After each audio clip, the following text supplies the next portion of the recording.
आपने अपनी ज़िंदगी में बहुत सारे डरावनी कहानी सुने होंगे, बहुत सारे भूतिया कहानी सुने होंगे, लेकिन मैं दावे के साथ कह सकता हूँ मैं आज जिस तरह का एक कहानी या फिर एक इंसिडेंट अपने साथ लेके आया हूँ, आपने शायद कभी इस तरह की कहानी सुने होंगे, या फिर यूँ कह लो आपने कभी भी इस तरीके का कोई कहानी नहीं सुने होंगे। क्योंकि इस कहानी में कुछ ऐसा हो जाता है जिसके चलते एक अच्छा खासा नौकरी वाला इंसान अपनी नौकरी को गंवा बैठता है और साथ में उसके परिवार की हालत इतना बुरा हो जाता है जिसका कल्पना उसने कभी अपनी ज़िंदगी में भी नहीं किया था। तो क्या हुआ था उनके साथ, कैसे हुआ था उनके साथ, क्यों हुआ था और कहाँ पे हुआ था, अगर ये जानना चाहते हैं तो सुन लीजिए आज की पूरी कहानी को। तो इससे पहले आज की कहानी में आप सबकी स्वागत करता हूँ। मैं हूँ आप सभी का दोस्त पार्थसारथी राउत। आप सभी का बहुत बहुत स्वागत करता हूँ हमारे इस आज की कहानी में। दोस्तों, आप सभी से एक रिक्वेस्ट, एक निवेदन है, इस कहानी को पूरा सुन लेना, क्योंकि बहुत मेहनत से एक एक कहानी बनाना पड़ता है, हमें ढूंढना पड़ता है बहुत सारी सोर्स से एक अच्छा कहानी, फिर जाके मैं आपके लिए ये लेके आता हूँ। बहुत तैयारी के बाद एक एक कहानी आपके पास पहुँचता है, इसलिए इस कहानी को पूरा सुनना। अगर पसंद आता है लाइक कर देना, आप लोग लाइक नहीं करते हो यार, लाइक कर देना, और साथ में चैनल को सब्सक्राइब कर देना। इस तरह से दिल दिला देने वाली कहानी, मनोरंजन से भरी हुई कहानी सुनने के लिए। साथ में अगर आपके पास वैसे कोई कहानी या फिर जानकारी है तो आप मुझे ज़रूर भेज सकते हैं। इस वीडियो के नीचे आपको मेरे दो ईमेल आईडी दिख रहा होगा, या फिर इस वीडियो की डिस्क्रिप्शन बॉक्स में आपको मिल जाएगा, वहाँ से भी आप मुझे भेज सकते हैं। तो ज़्यादा देरी ना करके चलिए आज की कहानी में आगे बढ़ते हैं। हाँ, एक चीज़, अगर आप चाहते हैं आपको वीडियो कैसा लगता है उसके बारे में कमेंट भी कर सकते हैं। तो चलिए आज की कहानी में आगे बढ़ते हैं। तो बेसिकली ये एक सच्ची घटना है जो कि महाराष्ट्र से है, और जिनके साथ ही घटित हुआ था उनका नाम है सूरज जी। तो सूरज जी बेसिकली एक आईटी प्रोफेशन में काम करने वाले आदमी है, जो कि आप कह सकते हैं वो एक सॉफ्टवेयर डेवलपर थे। इनका नौकरी बेंगलोर में था, तो ये बेंगलोर में काम करते हैं। महाराष्ट्र में उनका घर है, उनका गांव है। उनके गांव में उनकी घर जो था वहाँ पे इनकी पत्नी, एक छोटा सा बच्चा, और साथ में इनकी जो माँ बाप थे। बाकी इन लोगों को छोड़ के इनके घर में कोई और नहीं था। जब सूरज जी आते थे तो सूरज जी को मिला के लगभग 5 लोग ही इनके घर में रहते थे। तो एक दिन क्या होता है कि सूरज जी की खानदान, मानी इनके जो रिश्तेदारों में किसी का देहांत होता है, तो सूरज जी के परिवार वाले उनके पास जाते हैं। फिर उस दिन के बाद आप कह सकते सूरज जी का एक रूटीन था, उनकी घर वालों के साथ वो हर रोज़ बात करते थे, शाम को और सुबह 2 बार वो बात करते थे। लेकिन जिस दिन ये इंसिडेंट होता है उस दिन के बाद से सूरज जी को कोई भी कॉल उनके घर से नहीं आता है। तो सूरज जी भी कोशिश करते हैं उनकी घर वालों से बात करने के लिए, लेकिन आप ऐसे कह सकते कोई भी उनका फ़ोन का आंसर नहीं कर रहा था, या फिर किसी ने भी उनकी तरफ से कॉल बैक नहीं कर रहा था। तो सूरज जी थोड़ा परेशान होते, 1-2 दिन तक तो वो इग्नोर करते हैं, सोचते हैं कि सब दुखी होंगे, सबकी घर में एक मातम छाया हुआ मतलब हो गया होगा, इसलिए कोई नहीं कॉल कर रहा है। तो इससे चलते सूरज जी सबको इग्नोर करते हैं, और फिर कुछ दिन ऐसे बीत जाता है, और 2-4 दिन के बाद इनकी बेचैनी बढ़ जाता है सूरज जी की। वो अपने काम में ज़्यादा कंसंट्रेट नहीं कर पाते। फिर ये सब के चलते फिर 1-2 दिन और भी बीत जाता है, और इनकी घर से ना तो कोई उस तरफ से कॉल आ रहा है, ना फिर इनकी कॉल का कोई रिसीव कर रहा है। फिर वो सोचते हैं कि यार इसका कोई सोल्यूशन निकालना पड़ेगा, इसलिए वो अपने गाँव के एक दोस्त थे जिनका नाम था मिथुन।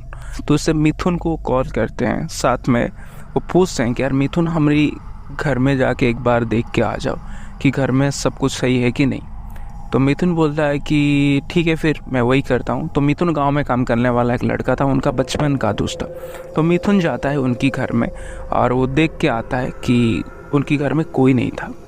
देखता है कि उनकी घर मतलब अंदर से बंद है और कोई बाहर तक नहीं है। तो मिथुन जाता है उनकी घर में, दरवाज़ा नॉक करता है।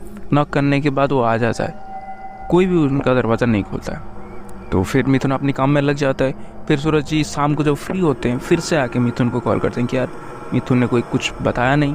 तो मिथुन को जब कॉल करते हैं तो मिथुन उनको बताता है, उनकी जो बचपन का दोस्त मिथुन था वो बताता है शाम में एक और बार उनको जाना पड़ता है, और जाने के बाद वो जब दरवाज़ा नॉक करता है, उनका दरवाज़ा उनके पिताजी खोलते हैं, और वो इतना एग्रेसिव तरीके से मिथुन के पास आते हैं, मिथुन उनको जैसे काटने की कोशिश वो कर रहे हैं। उनके साथ साथ उनकी जो सूरज जी की जो पत्नी थे और उनकी जो बीवी थे, मतलब जो उनकी माँ थे, वो दोनों आके मिथुन जी को काटने की कोशिश करते हैं। ये देख के मिथुन जी घबराते हुए भाग के आ जाते हैं। तब जब वो बाहर आते हैं तो उनके आस पड़ोस के जो लोग थे उनको रिलैक्स करते हैं कि यार क्या हुआ आपके साथ। तो ये बताते हैं कि यार मैं अभी इनके घर के अंदर गया था और इनके घर वाले तो मुझे काटने के लिए आ गए। तो उनके जो आस पड़ोस के जो लोग थे जिन्होंने इनको थोड़ा संभाला था, उन्होंने ये बताते हैं कि ये आज से नहीं, ये लगभग 3-4 दिनों से, या फिर कह लो 6-7 दिनों से इनका बर्ताव ऐसा है। तो फिर वो डरते डरते अपने घर तक जाते हैं और वहाँ पे रह के वो अपने दोस्त सूरज जी को फ़ोन करते हैं और सूरज जी को बताते हैं कि देख यार सूरज, तेरी घर में ना कुछ तो अजीब है, कुछ तो गड़बड़ है। कि जब मैंने तुम्हारे घर में गया सुबह तो कोई दरवाज़ा नहीं खोल रहा था, लेकिन शाम को तो दरवाज़ा खोला। लेकिन ये सब क्या हो रहा है भाई, मुझे समझ में नहीं आया कि जब मैं तेरी दरवाज़ा को खटखटा रहा था, तेरे पिताजी ने दरवाज़ा खोला, लेकिन वो इतना एग्रेसिव होकर मुझे काटने के लिए आ गए, और साथ में तेरी बीवी थी, तेरी माँ थी, सब मुझे काटने की कोशिश कर रहे थे। तो ये बोलता है क्या बात कर रहे तू, मतलब सूरज जी ये बोलते हैं कि कैसे बात कर रहा है तू, मेरी घर वाले तुझे काटने के लिए क्यों भगाएंगे, थोड़ी वो सब पागल है। वो बोलता है मुझे भी ऐसा लगा कि तेरी घर वाले क्यों मुझे काटेंगे, लेकिन सब मुझे काटने के लिए आ रहे थे।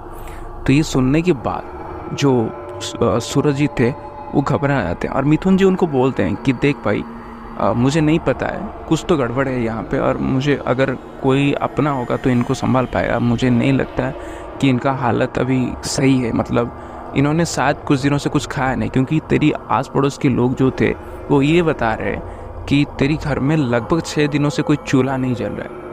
ये पूछते हैं कि उनको कैसे पता चला, क्योंकि फिर उन्होंने बताया कि तेरी तो बाहर में चूल्हा है ना, घर की आंगन के पास से चूल्हा है जो कि बाहर से दिखता है। तो वहाँ से उन लोगों ने कभी इन लोगों को देखा नहीं कि वो बाहर आके कुछ बना रहे, कुछ खा रहे। तो ये सुनने के बाद वो डर जाते हैं कि क्या हो सकता है, किस वजह से ये लोग नहीं खा रहे।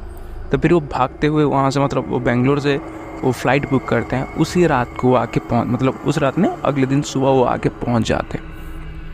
तो फिर जब वो पहुँचते हैं वहाँ पे तो सूरज जी के पास हो जाते हैं, मतलब जो मिथुन जी थे उनके दोस्त, उनको रिसीव करने के लिए जाता है एयरपोर्ट से, उनको साथ में लेके आता है, और वो ऐसे बात करते करके उनके घर में जाते हैं। और जब वो खुद अपने घर में घुसते हैं, जो सूरज जी थे, जब अपने घर में घुसते हैं तो वो देखते हैं उनके घर में जब उन्होंने दरवाज़ा नॉक किया, उनके पिताजी आए, और जिस तरीके से बर्ताव वो मिथुन जी के साथ कर रहे थे उसी तरीके का बर्ताव वो सूरज जी के साथ करने लगे। तो ये सब देखने के बाद सूरज जी घबरा जाते हैं और भागते हुए पीछे पीछे, मतलब पीछे पीछे भागते आ जाते हैं मिथुन जी के साथ। तो ये बोलते हैं कि यार ये सब क्या है। तो इन्होंने बताया कि मैंने तो तुझे यही बोल रहा था कि तेरी घर में ऐसा ही हालत है। और उन्होंने जो देखा वो यकीन नहीं कर सकते। उनके पिताजी जो थे वो, इन्होंने थोड़ा बहुत अपने घर के अंदर उन्होंने घुस गए थे, तो इन्होंने जो देखा कि इनके घर में सब परिवार पूरा पूजा पाठ करने वाले माहौल में रहने वाले लोग, उनकी जो आप कह सकते हैं ना, उनके घर में जब आप एंट्री करेंगे आपके सामने जो आएगा जो कमरा, उस कमरे में उनका जो पूजा का स्थान था, पूजा का घर था, लेकिन वो बंद है, वो बिल्कुल लॉक है उसके अंदर। और साथ में ये जो बाकी जो लोग थे ना, उनका हालत बिल्कुल दुबला पतला है। और इन्होंने कहीं पे भी, इनका जो छोटा बच्चा था जो कि लगभग 8-9 साल का था, वो बच्चा कहीं पे भी इनको दिखाई नहीं आ रहा था। ये थोड़ा घबरा जाते हैं और फिर वो जैसे जैसे करके उनकी जो कुंडी वगैरह से वहाँ से वो झांक के देखते हैं, जो आप कह सकते हैं ना विंडो वगैरह से वो झांक के देखते हैं कि बच्चा कहीं घर पे तो नहीं है। 6-7 दिनों से अगर उसने कुछ नहीं खाया है तो उसका हालत क्या है, ये देखने की कोशिश करते हैं, लेकिन एक किसी भी हालत में वो नहीं देख पाते। तो फिर ये डर जाते हैं। तो अपने गाँव में, इनकी गाँव में जो मंदिर था, और इनका एक चीज़ मैं आपको बताना भूल गया था, इनके जो पिताजी और माताजी थे ये दोनों बहुत ज़्यादा स्पिरिचुअल थे। वो शिव जी के मंदिर हर रोज़, आप कह सकते हैं हर सुबह अपनी गाय के दूध लेके वो शिव जी के मंदिर में जाते थे और वहाँ पे चढ़ाते थे। तो फिर ये देखते हैं कि गांव वाले तो इनको कभी भी, मतलब 7-8 दिनों से इन्होंने नहीं आया है, गाँव वाले बताते हैं। और ये सही भी बात है, क्योंकि मतलब आपके रिश्तेदार में अगर कुछ ये होता है तो आप मानते हैं उनके लिए, इसलिए लोग नहीं जाते हैं, ये नॉर्मल बात है। लेकिन यहाँ पे वो खा पी नहीं रहे हैं, ये थोड़ा अजीब बात है। इसलिए वो क्या करते हैं कि वो देखते हैं कि यहाँ पे क्या हो रहा है, कैसा हो रहा है। तो पंडित जी के पास जाते हैं और बताते हैं कि पंडित जी घर में ऐसा है। तो पंडित जी यहाँ तक आते हैं। जब उनके साथ भी इस तरीके से होता है। मतलब जब उन्होंने ऐसे दरवाज़ा नॉक किया और उन लोगों ने इस तरीके है, तो पंडित जी घबराहट के मारे भाग आते हैं, और भाग आने के बाद बोलते हैं कि बेटा ये सब मैं ठीक नहीं कर सकता हूँ, क्योंकि मैं सिर्फ पंडित हूँ, मुझे इसके बारे में ज़्यादा कुछ नहीं है। लेकिन हाँ, मैं तुम्हें बता सकता हूँ, यहाँ से कुछ दूर में, मतलब लगभग यहाँ से 11 किलोमीटर दूर में एक और गाँव है। उस गाँव में एक, आप कह सकते हैं ना, एक बाबा जी रहते हैं, जो कि हनुमान जी के साधना किए हुए हैं।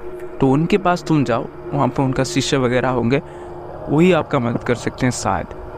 तो ये लोग जाते हैं उनके पास, और ये बहुत दुखी थे रात में। मतलब इन्होंने दिन में आके पहुंचा था सुबह सुबह, तब से ना ये सोए हैं, ना ढंग से खाए हैं, ना कुछ किया है इन लोगों ने। क्योंकि आप खुद सोचो, आपके मन कैसे लगेगा जब आप देख रहे आपकी बच्चा उधर है कि नहीं, 6-7 दिनों से आपके घर वाले कुछ खाए नहीं, उनके साथ क्या हुआ है, कैसे हुआ है, आपको नहीं पता है। उन सबकी हालत इतना बुरी तरीके से अब बिगड़ चुका है, अब क्या कर सकते हैं। तो इससे चलते वो जाते हैं वहाँ पे, और वो रोते रोते वो बाबा को बताते हैं कि बाबा जी मेरे घर में ऐसा हालत है, आप कुछ कीजिए, क्या हुआ है उनके साथ। तो बाबा जी ये इनके बात को सुन के वो बताते हैं कि ठीक है, मैं अगले दिन आऊँ, मतलब शाम तो हो चुका है।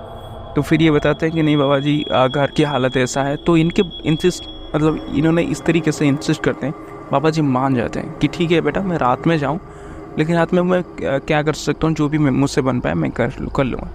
तो फिर ये लोग मिल के जाते हैं, मतलब ये जो सूरज जी है, इनका दोस्त मिथुन जी है, और वो बाबा जी, तीनों मिल के, और साथ में एक और उनका एक शिष्य था, वो भी इनके साथ आता है। और इन्होंने, मतलब वो जो लोग थे, उन्होंने जितना भी इनसे बन पाया था, मतलब सूरज जी के दोस्त जो थे, मतलब जो मिलके इन लोग दोनों ने मिलके जो भी इनसे बन पाया था, उन्होंने सारा इंतज़ाम कर लेते हैं बाबा के रहने के लिए, क्योंकि उस दिन तो पूजा नहीं हो पाया किसी भी वजह से। फिर वो सारा इंतज़ाम सुबह सुबह सेटअप करने के बाद सुबह उनका पूजा जब शुरू हुआ, तो इनकी घर में ना, आप कह सकते हैं अंदर ही तबाही मचने लगे, तोड़ फोड़, मतलब बड़ी बुरी तरीके से आप कह सकते हैं। ये टूटने की आवाज़ आ रहा है, ये होने की आवाज़ आ रहा है। तो ये डर जाते हैं कि यार घर के अंदर किसी का कुछ हो तो नहीं गया ना। आप खुद सोचो, आप बाहर देख रहे हैं और घर के अंदर आपकी सारे मेंबर्स है, मतलब आपके परिवार वाले सारे हैं, और आपको पता नहीं है जो चीज़ टूट रहा है किससे कुछ लग तो नहीं गया ना। इस वजह से ये डर जाते हैं। तो लेकिन ये बाबा बोलते हैं कि नहीं यार, तू शांत बैठ, जो भी करना है हमें इस तरीके से करना है, इससे अलावा हमारे पास कोई और मतलब चारा नहीं, कोई और रास्ता नहीं है, हम कैसे ये सब कर सकते हैं। तो इसे चलते वो यहाँ पे साथ बैठने के बाद कुछ देर के बाद वो जो भी लोग थे, मतलब उनके घर में उनकी माता जी और उनकी पत्नी और उनकी जो पिताजी थे, वो तीनों बाहर आते हैं। लेकिन तब इनको ये बोलते हैं, बाबा जी बोलते हैं कि घर के अंदर जाके घूम के एक बार देख लो कि तुम्हारा बच्चा है कि नहीं। तो घूम के हुए जाते हैं, उधर उधर हर जगह पे देखते हैं, लेकिन उनको उनके बच्चा कहीं पे भी नहीं दिखा देता है। आप खुद सोचो, इन लोगों की हालत 7 दिन से मतलब खाना पीना ना करने की वजह से इनकी हालत मरमराने की कगार पे है। तो उनके बच्चे की हालत किस तरीके का हुआ होगा। तो ये सब देख के ये डर जाते हैं कि यार नहीं, बच्चा नहीं है घर के अंदर। तो बाबा बोलते हैं कि ठीक है तुम बैठो, मैं कुछ करता हूँ। तो इनके बाबा जी थोड़ा पूजा पाठ करते हैं। करने के बाद जब इनके ऊपर थोड़ा जो आप कहते हैं ना, जो प्रेत वगैरह जो भी थे, जब वो निकल जाता है, तो फिर उस बच्चे के लिए कुछ क्रिया करते हैं। करने के बाद अब वो शाम की इंतज़ार करते हैं, क्योंकि जो भी कर रहे थे शाम तक तो, मतलब अगर शाम नहीं होगा तो इनकी क्रिया पूर्ण नहीं हो सकता है। इसलिए वो बाबा बोलते हैं कि अगर तू उससे पहले तुम्हारा कोई अगर कॉन्टैक्ट है, तुम ढूंढ सकते हो, तुम ढूंढो। तो फिर ये लोग जाके इनकी घर वाले रिश्तेदार जिन को ये बुला सकते थे बुला लिया था, और भी आस पड़ोस के लोगों को कि यार ढूंढो, किसने इस बच्चे को देखा है, हमारे बच्चा कहाँ गया है, किधर गया है, कुछ नहीं पता है। ये रोते बिलखते हुए, मतलब एक आदमी है लेकिन वो कितना अकेला कितना सह सकता है, घर में सबकी हालत बुरा है, तो इसलिए वो रो रहे थे। तो वो ढूंढते हैं, लेकिन उनको कहीं पे भी उनका बच्चा का नाम निशान नहीं मिलता है। फिर क्या होता है कि कुछ देर ऐसे जाते जाते, आप कह सकते हैं जब शाम होता है, शाम में एक पूजा होता है। पूजा होने के बाद ये जो बाबा जी होते हैं ना, वो क्या करते हैं कि एक दीप जलाते हैं। एक आप कह सकते हैं कि मटकी के अंदर वो एक दीप जलाते हैं, और दीपक जो होता है उसे जलाते हैं घी के साथ में, और साथ में उसके ऊपर एक आप कहते हैं ना, उसके नीचे उसका ढक्कन रखते हैं और उसके नीचे मिट्टी रखते हैं, और वहाँ से वो सबको बोलते हैं कि यहाँ से तुम निकल जाओ, जो भी क्रिया होना है यहाँ से हो जाएगा।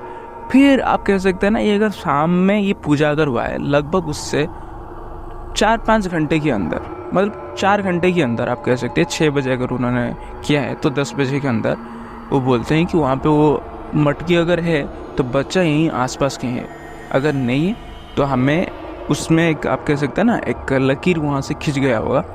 तो वो देखते हैं कि हाँ यार उसमें एक लकीर खिंच गया है, तो उसे चलते इन्होंने कुछ तो ऐसा पूजा किया। करने के बाद उनके पास एक लकड़ी जैसा कुछ तो था, उसमें वैसे कैसे कि ना वो हाथ में हल्के से पकड़ते हैं और वो लकड़ी उनको डायरेक्शन दिखाता है, वो जिस तरफ घूमेगा ये उस तरफ ही जाएंगे। तो ऐसे करते करते वो रात में चलते हैं सारे, मतलब सूरज जी, उनकी दोस्त जो मिथुन जी, और इनके परिवार में इनके पिताजी की हालत उस वक्त थोड़ा बहुत अच्छा हो गया था, तो वो भी चलते हैं, उनके और रिश्तेदार चलते हैं, और चलते चलते चलते चलते वो चल जाते हैं थोड़े, मतलब आप कह सकते हैं ना लगभग 1-1.5 किलोमीटर आके चले जाते हैं। तो इनके गाँव के थोड़ा बाहर आउटर इलाके में, जहाँ पे एक आप कह सकते हैं ना एक शमशान जैसा था।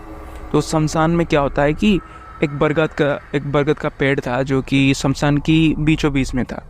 तो वहाँ तक ये जाके पहुँच जाते हैं। तो पहुँचने के बाद वो बाबा बोलते हैं कि यार हमें यहाँ पे तो आके रुक गए यहाँ पे और कुछ नहीं हो रहा, तू इस एरिया को थोड़ा ढूंढ ले। तो देखते हैं वहाँ पे खुला मैदान है, कुछ नहीं। तो ये देख कर ना सूरज जी बिलकने, मतलब रोने लग जाते हैं कि बोलते हैं कि यहाँ पे तो कुछ भी नहीं है, मेरी बच्चा कहीं मर तो नहीं गया है ना, इसे कोई काट तो नहीं दिया है ना, क्योंकि इनके घर वालों की हालत इस तरीके का था, वो खुद नहीं खा रहे, तो इस बच्चे का क्या किए होंगे उन्होंने। तो फिर वो रोते हैं, तो सब इनको समझाते हैं कि मत रो मत रो। तो फिर इनका दोस्त जो थे और वो बाबा जी बोलते हैं कि इस पेड़ के ऊपर चढ़ जा और देख के आ जा कि इसके अंदर कुछ है कि नहीं। तो इनका दोस्त डरता है, मिथुन जी डरते हैं कि मुझे पेड़ चढ़ना नहीं आता है, और यहाँ पे बोलते हैं कि ना भूत प्रेत है। तो इसलिए वो बाबा जी, उनकी शिष्य था, उससे बोलते हैं कि बेटा तुम चढ़ जाओ और देखो यहाँ पे कुछ है कि नहीं। तो जब वो चढ़ जाता है ना उस पेड़ के ऊपर, मतलब वो जो बरगद की पेड़ है, छोटा सा बच्चा 7-8 साल की बच्चा है, वो क्या इतना बड़ा पेड़ सकता है, बहुत बड़ा पेड़ था, और उस पेड़ को देख के ही आपको घबराहट हो जाएगी। वो पेड़ के ऊपर बिल्कुल टॉप पे वो लड़का बैठा हुआ था, उसे ऐसे करके वो रेस्क्यू करके लेके आते हैं, और वो भी बिल्कुल पॉजेस था, बहुत बुरी तरीके से वहाँ पे वो हरकत करने लगता है। एक बार तो वो गिरते गिरते बच गए थे, तो फिर उसे साथ में लेके वो आते हैं। आने के बाद वहाँ पे वो थोड़ा कुछ पूजा पाठ करने के बाद वो लेके जाते हैं अपने घर तक, और वहाँ पे ये सब चीज़ें ना शांत हो जाता है। तो फिर ये जाते जाते ना वो पंडित जी इनको बताते हैं कि तुझे पता है कि इन लोगों के साथ क्या हुआ था। तो फिर ये बताते हैं कि इनकी जो पिताजी थे उनका हालत थोड़ा अच्छा था, इसलिए ये बताते हैं कि हमें तो नहीं पता है, हमने तो वहाँ तक गए थे, उसके बाद क्या हुआ है नहीं बताया। तो इन पंडित जी ने कुछ ऐसे चावल से कुछ पूजा करते उनकी घर में, उसी रात में आप कह सकते हैं, लगभग 2-2:30 बजे की वक्त में सब पूजा पाठ कुछ करते हैं। करने के बाद वो एक ध्यान में बैठने के बाद इनके सामने पूरा इनका फ्लैशबैक रख देते हैं कि तुम लोगों ने एक काली कलर की गाड़ी लेके गए थे। इनके पास एक ब्लैक कलर की जो स्कॉर्पियो होता है ना, स्कॉर्पियो था क्लासिक जो था, वो स्कॉर्पियो था, ये उस गाड़ी को लेके जाते। इनकी गाड़ी के डैशबोर्ड में ना आप कह सकते हैं गणेश जी का एक फ़ोटो था, क्योंकि महाराष्ट्र में लोग गणेश जी को बहुत ज़्यादा मानते हैं, ये भी बहुत मानते थे, इसलिए वहाँ पे डैशबोर्ड के ऊपर एक था गणेश जी का एक छोटा सा मूर्ति था, जो कि इन लोगों ने जब वहाँ पे गए थे, मतलब जिनका देहांत हो गया था, उनकी घर तक इन्होंने जब पहुँचे थे, तो देखते हैं कि उनकी घर से अर्थी उठ गई थी, मतलब जो शमशान तक चले गए थे। इसलिए ये लोग सोचते हैं कि यार अगर हम उनको नहीं देख पाए तो इतना दूर आने का कोई फ़ायदा नहीं होगा। तो ये सारे लोग मिलके वो शमशान तक चले जाते हैं, इनकी पत्नी, पिताजी और इनकी माताजी और ये बच्चे सब मिलके वो शमशान तक गए थे उनका अंतिम दर्शन करने के लिए। और इनसे एक बहुत बड़ी गलती हो गई थी। बेसिकली बोलते हैं कि किसी भी अर्थी के सामने ज़्यादातर जब वो शमशान में होता है, उसके सामने आप घुटने टेक के माथा नहीं टेक सकते, मतलब प्रणाम नहीं कर सकते। ये मंदिर में होता है, लेकिन इन लोगों ने वहाँ पे, मतलब जो शमशान पे इन लोगों ने, एक तो लेडीज़ को जाना नहीं है, और ये सब गए थे, और वहाँ पे उन्होंने आप कह सकते हैं ना घुटने टेक के वहाँ पे प्रणाम किया था। और कुछ ऐसा उन्होंने कुछ गलती कर दिया था, किसने कुछ तो मतलब इनको नहीं पता था वहाँ पे है जो बोलते हैं ना, जो कब्रिस्तान जो था, शमशान था, कितने सारे लोगों की अर्थी वहाँ पे दफन किया गया है, जलाया गया है, तो इनको नहीं पता, इसलिए उन्होंने उसके ऊपर चले गए थे। और इसके चलते ना इनके साथ कुछ ऐसा अजीब हो गया था। जब ये वापस आ रहे थे वहाँ से, मतलब जो शमशान में इन्होंने दर्शन कर लिया, करने के बाद जब वो वापस आ रहे थे, तब इनमें से किसी का हिम्मत नहीं हो रहा था, इनके घर वाले जो 4 लोग थे, किसी का हिम्मत नहीं हो रहा था गाड़ी के अंदर घुसने के लिए। और इसके बारे में ना एक उन्होंने फिर क्या बोलते हैं ना, वहाँ पे एक छोटा बच्चा था जो शमशान में, उसे वो बुलाते हैं, बोलते हैं कि यार बेटा जो गाड़ी के अंदर जो है ना गणेश जी की मूर्ति, उसे निकाल ले। तो वो खुश हो जाता है, बच्चा छोटा बच्चा था, उसे क्या पता। तो उसके अंदर जाता, गाड़ी के अंदर से वो जो गणेश जी की जो मूर्ति होता है ना, उससे निकाल देता है। और एक धागा उनकी स्टीयरिंग व्हील पे बंधा हुआ था, वो बोलते हैं कि इससे भी निकाल दे, काट ले, निकाल दे, कुछ भी कर ले। तो वो बच्चा वही करता है, करने के बाद वो निकल जाता है। इनकी रिश्तेदारों में वो बच्चा था। तो फिर उसके बाद जब वो निकल रहा था, ये गाड़ी में सब बैठ के आ जाते हैं यहाँ तक। आ जाने के बाद ये सूरज जी के मन में डाउट होता है, तो वो फ़ोन करके पूछते हैं कि यार क्या कुछ ऐसा हुआ था। तो बच्चा इनको बोलता है कि हाँ, मुझे तो आपकी पिताजी ने बोला था कि ये कर ले, मैं ये कर लिया, और उन्होंने मुझे थोड़ा पैसा दिया था। तो सुनने के बाद ये उस वक्त इनको समझ में आता है कि यार हाँ, इस वजह से इन लोगों ने गाड़ी में बैठने से मना कर रहे थे। और उस दिन से लेकर लगभग 6-7 दिन तक आप कह सकते हैं ना, इन लोगों ने कुछ नहीं खाया था। और जिस दिन से ये यहाँ तक आए हैं, 6 दिनों से वो बच्चा वहाँ पे था। मतलब जब से वो आया था, वहाँ से जाके वो उस पेड़ के ऊपर बैठा हुआ था। और इनके घर में ना तो कोई खाया है, कुछ पिया है, कुछ किया है। तो उसके बाद ही जब पूजा पाठ होता है, तो पंडित जी ये सब खत्म होने के बाद वहाँ से आप कह सकते हैं ना, जो पंडित जी थे उन्होंने एक मोली धागा बनाते हैं इन लोगों के लिए, इनके सबके हाथ में बांधने की वो देते हैं, और सबके हाथ में बांधते हैं। और उसके बाद क्या होता है कि ये जो जितने भी लोग थे आप कह सकते हैं ना, उन सबको हॉस्पिटलाइज किया जाता, क्योंकि इन्होंने 6-7 दिनों से अगर कोई कुछ नहीं खाया है तो उसका हालत कैसा हुआ होगा। तो फिर इन लोगों को हॉस्पिटलाइज किया जाता है। और इसके चलते ना इतना बड़ा लीप इनको नहीं मिलता है। जो सूरज जी होते हैं उनका नौकरी भी चला जाता है, उनके घर में एक अजीब सा आप कह सकते हैं ना माहौल बन जाता है। फिर धीरे धीरे करके सब ठीक होते हैं, और इनके साथ भी जो हालत था ठीक होता है। फिर सूरज जी एक और जगह पर नौकरी करते हैं। तो ये सब हुआ था। इस सब के चलते सूरज जी के परिवार, मतलब और अगर कुछ दिन हो जाता तो शायद सूरज जी अपने परिवार में किसी ना किसी को तो खो देते। तो फिर डॉक्टर सबको ठीक करते हैं, 1-1.5 महीने के अंदर इनकी घर बिल्कुल नॉर्मल हो जाता है। और आज तक जब भी ये कहानी, लगभग आज से 8 साल पहले की बात है, 2016 में ये हुआ था। और बस यही हुआ था इनके साथ। और आज भी इनके परिवार में अगर कोई उस सब के बारे में सोचता है, इनके मन में एक अजीब सा घबराहट, एक अजीब सा खौफ आ जाता है। और यही था आज की कहानी। ये था एक सच्ची घटना था। मुझे उम्मीद है कि आपको ये कहानी पसंद आया होगा। लाइक कर दो यार, अगर पसंद आया तो लाइक कर दो। कैसा लगा कमेंट कर दो। साथ में चैनल को सब्सक्राइब कर देना, इस तरह से मनोरंजन कहानी सुनने के लिए। और मैं बहुत मेहनत से ये कहानी बनाता हूँ, आप लोगों से दिल से रिक्वेस्ट है, इस कहानी अगर पसंद आए इसे लाइक कर दो। बहुत मतलब बोलते हैं ना, आपके एक लाइक से मुझे बहुत ज़्यादा मोटिवेशन मिलता है, एक सब्सक्राइब से मुझे बहुत ज़्यादा मोटिवेशन मिलता है। कर देना यार। अगर कहानी आपको, आपके पास वैसे कोई कहानी या फिर जानकारी, तो आप मुझे ज़रूर भेजिए। मेरी ईमेल आईडी मेंशन है नीचे, और डिस्क्रिप्शन बॉक्स में भी आपको मिल जाए, वहाँ से आप मुझे भेज सकते हैं। कहानी को यहाँ तक सुनने के लिए दिल से धन्यवाद। आज के लिए इतना ही, फिर मिलेंगे और कमाल धमाल की कहानी के साथ, बेस्ट कहानी के साथ। तब तक के लिए stay healthy, stay happy, keep loving, keep listening. जय हिंद, वंदे मातरम, लव यू।